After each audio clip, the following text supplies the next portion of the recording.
Maharashtra live news मध्ये आपले स्वागत आहे। आपण पाहत आहात महाराष्ट्र लाईव्ह न्यूज, बातमी जनसामान्याची।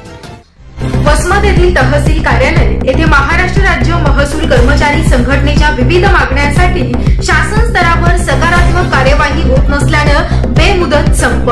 गेल्या कित्येक वर्षापासून महाराष्ट्र राज्य महसूल कर्मचारी संघटनेच्या वतीने कर्मचाऱ्यांच्या विविध मागण्यांसाठी विविध रूपांचे आंदोलन करण्यात आले होते, परंतु या सरकारने आतापर्यंत सकारात्मक कारवाई न केल्याने परत वसमत येथील तहसील कार्यालय येथे महसूल कर्मचारी संघटनेच्या वतीने बेमुदत संप पुकारण्यात आला। एकूण या कर्मचाऱ्यांच्या 13 मागण्या आहेत। तात्काळ या मागण्या पूर्ण कराव्यात यासाठी या बेमुदत संप करण्यात आला।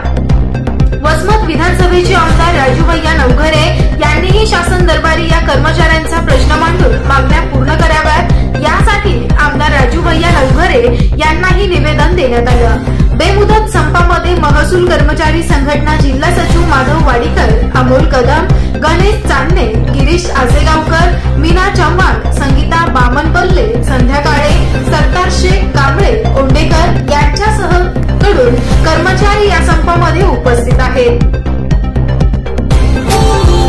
Subscribe now and press the bell icon. Never miss an update.